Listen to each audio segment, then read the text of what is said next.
최근 준서울 입지 아파트의 집값 하락이 심상치 않습니다. 흔히 말하는 과천, 분당, 하남, 광명 등인데요. 이 아파트들은 이제 서울과 맞붙어 있는 입지로서 이제 주거 선호도가 이제 실수요자들의 선호도가 높은 지역으로 알려져 있는데, 지난 상승장 때 집값이 다들 알다시피 엄청나게 치솟았으나 지금은 그야말로 격세지감입니다. 집값이 속절없이 추락을 하고 있는데, 오늘은 광명을 주제로 이야기를 해보겠습니다. 준서울 광명 10억 이하로 추락. 국민평형 전용 8사 기준입니다. 10억 이하로 추락했다. 집값 당분간 앞으로 3년간 오르기 어려운 이유, 이 광명에 대해서 이야기를 해볼까 합니다.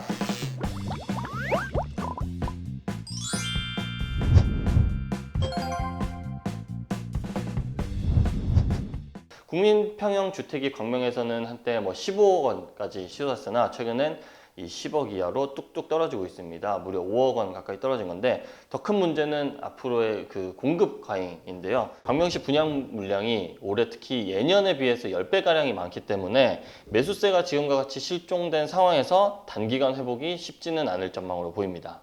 사례를 한번 찾아보겠습니다. 광명 일대 주요 단지인데요. 이 아파트, 여기 광명역, KTX 광명역입니다. 광명역 일대를 일직동이라고 부르는데, 광명역 역세권 단지들이 사실 집값이 엄청나게 뛰었었죠. 서밋 플레이스 사례인데요. 이 왼쪽에 있는 그래프를 보면은 2021년에 이 14억 원 넘어서 15억 원, 거의 14억 9천만 원에 거래가 됐었던 이 전용 8사가 최근에는 1월 7일에 9억 2천만 원, 가장 낮은 금액은 9억 2천만 원에 거래된 것을 확인할 수 있습니다. 층수도 저층이 아닙니다. 41층에 해당하는 매물이 9억 2천만 원에 거래됐다. 그래서 이렇게 10억 이하 선으로 떨어진 걸 확인할 수가 있고요. 그리고 이 오른쪽에는 광명역 유플래닛 대시양이라는 단지입니다. 이 전용 84제곱미터 역시 같은 그래프 모양새를 보이고 있는데, 지난해 초에 14억 9,900만 원, 15억 원 정도에 육박했던 이 금액이 연말에는 9억 9,900만 원 로까지 떨어진 것을 확인할 수 있습니다. 1월에도 9억 9,500만 원으로 10억이 안 되는 것을 확인할 수가 있습니다. 그래서 이 KTX 광명역 역세권 단지 일대 집값이 사실 상당히 많이 올랐는데, 현재는 2년 만에 5억 원 이상 급락한 걸 확인할 수 있습니다. 그렇다면 광명역 역세권 지역에서만 이게 떨어진 걸까? 그것도 아닙니다. 광명역 역세권이 아닌 지역에서도, 광명 다른 지역에서도 마찬가지 현상이 나타나고 있는데, 아까 본 단지들이 KTX 역세권 단지라면 이번에 살펴볼 단지는 철산동입니다. 광명 뉴타운 재개발 호재가 있었던 지역으로 알고 계실 텐데, 이 7호선 철산역 인근에 있는 철산 레미안 자이 단지 이제 시세표인데, 2021년에 최고점 13억 원 2천만 원까지 올라갔던 이 전용 84제곱미터 거래 가격이 이 지난 11일에 8억 5천만 원까지 떨어진 것을 확인할 수가 있습니다. 이 아파트도 거의 5억 원, 아까 KTX 역세권 단지와 마찬가지로 13억에서 8억 5천만 원, 거의 5억 원 가까이 떨어진 것을 확인할 수가 있습니다. 쉽게 말해서 광명 아파트 값은 정확히 3년 전으로 되돌아갔다. 이 점과 이 점을 비교해 보시면은 3년 전 아파트 가격으로 돌아간 것을 확인할 수 있고, 특히 지난해 4분기, 지난해 연말에만 광명 집값이 12% 가까이 급락을 했습니다. 과거 광명 집값이 크게 상승했던 이유는 바로 교통 호재였습니다. 입지적으로 이미 서울 구로구와 금천구와 맞붙어 있는 입지인데다가 GTX B 노선, 신안산선, 월판선 이런 교통 호재들이 이제 있으면서 집값이 크게 올랐습니다. GTX B 노선 같은 경우에는 광명을 직접적으로 지나지는 않는데, 이 광명 시흥지구가 이 부분에 이제 이 아래쪽에 이제 생기는데, 이 시흥지구 도시철도 노선을 남북으로 신설을 하면서 B 노선이 지나는 이 신도림과 연계가 됩니다. 그리고 이 신안산선 같은 경우에도 안산에서 이렇게 올라가는 이제 노선들이 광명을 지난다는 것을 확인할 수가 있는데, 7호선에만 과거에 의존됐던 광명은 교통 소외 지역, 그래서 대중교통망이 상당히 불편했는데, 이 교통망이 획기적으로 개선될 기대감이 커지면서 투자자들이 대거 몰렸던 지역이 바로 광명입니다. 포인트가 바로 투자자들이 많이 몰린 지역이라는 거고, 그러면서 이제 1, 2년 전만 해도 하루가 멀다 하고 집값이 계속 신고가가 나왔는데, 지금 이제 고금리, 부동산 침체가 잇따르면서 매수 심리가 위축되면서 가격 급락세가 지속하고 있습니다. 특히 광명 같은 경우에는 이제 재건축 단지가 많아서 투자자들이 많은 대표적인 지역으로 꼽히는데, 시간이 지날수록 부동산 침체가 지속되니 급매물 가격도 더 떨어질 수 있다라는 전망이 나옵니다. 정부는 1월 3일 강남 3구와 용산을 제외한 모든 지역을 규제해서 해제했습니다. 그래서 광명을 포함해서 아까 말씀드렸던 과천, 분당, 하남, 경기도 빅4까지 규제 지역으로 남아 있었는데 이때 1월 3일에 다 해제가 됐고요. 서울 핵심 지역을 제외한 나머지 22개 자치구와 이 준서울권 입지가 같이 풀리면서 반등할 수도 있다는 전망이 나오고 있습니다만은 하남, 위례, 가천 등과 마찬가지로 강명 집값은 하락을 계속 이어가고 있습니다. 그래서 서울까지 규제에서 이제 풀리면서 이 정부의 규제 완화책이 지방이나 경기권보다는 서울에 아무래도 더 효과가 나타나지 않겠느냐 이런 분석이 나오고 있습니다. 실제로 1.3 대책 이후로 서울 하락세가 상승으로 전환한 것은 아니지만 하락폭이 둔화한 것은 확인할 수가 있습니다. 문제는 광명시의 지역별 특징으로 보면은 대규모 단지 분양이 줄줄이 예정돼 있다는 겁니다. 올해는 그야말로 광명, 청약, 대전이라고 부를 수 있을 것 같은데 5개 단지에서만 약 1만 5천 가구가 분양할 예정입니다. 올해만.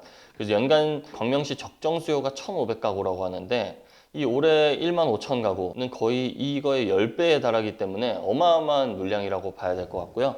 어떤 단지가 분양하나 살펴보면은 이 광명 뉴타운 1구역과 2구역, 1구역에는 광명 자이 더샵 포레나, 그리고 2구역에서는 베르몬트로 광명, 이 두 단지에서만 무려 7천 가구가 올해 쏟아져 나올 예정이고요.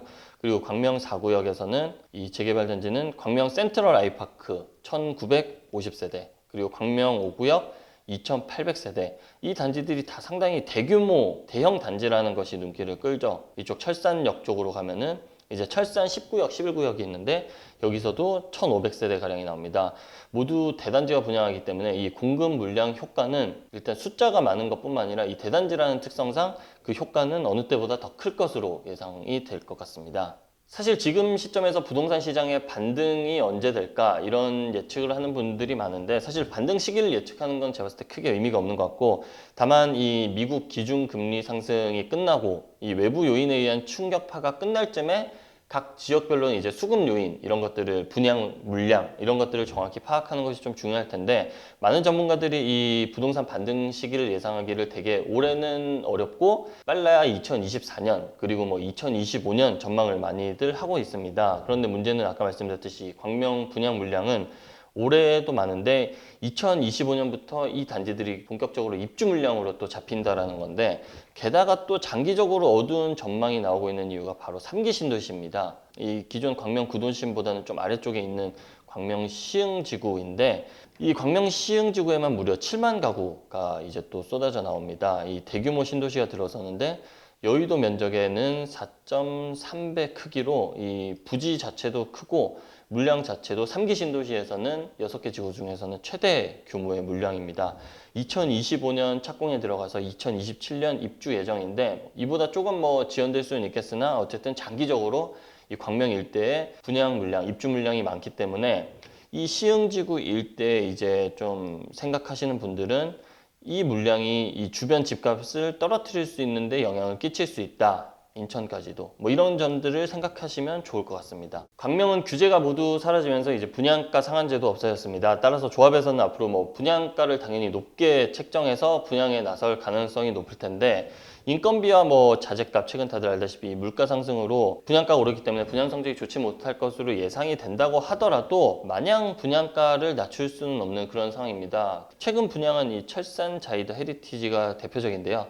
정당 계약에서 60% 계약률을 기록했습니다. 사실 예전같이 이제 부동산 청약 시장이 과열됐을 때는 당연히 완판이 되고 경쟁률도 엄청났을 것 같은데 계약률도 높았겠죠. 근데 이 계약률이 60%도 좀 안 된다는 것을 볼 수가 있는데, 올해 아까 말씀드렸듯이 분양 단지들도 청약 성적을 두고 좀 부정적인 전망이 현재 많이 나오고 있습니다. 그래서 청약 대기자들 입장에서 한번 생각을 해보면은 현재 인근의 주변 아파트 시세들도 많이 떨어지고 있고 호가도 떨어지고 있는 상황에서 그런 구축 단지랑 가격이 그래도 낮지 않은 이 신축 분양 단지를 두고 고민할 가능성이 높을 수밖에 없겠죠. 청약 대기자들 입장에서는. 그래서 고금리의 집값은 앞으로 좀 떨어질 걸로 계속 예상이 되는 그런 추세가 이어지고, 여기에 물량 폭탄까지 쏟아져 나오면은 이 광명 부동산 시장이 당분간은 그 어느 때보다 좀 혹독한 시기를 보낼 것으로 좀 요약을 할 수 있겠습니다. 네, 오늘 영상 광명에 대해서 좀 한번 정리를 해봤는데요. 오늘 영상도 도움이 되셨다면 좋아요와 구독 부탁드리겠습니다. 감사합니다.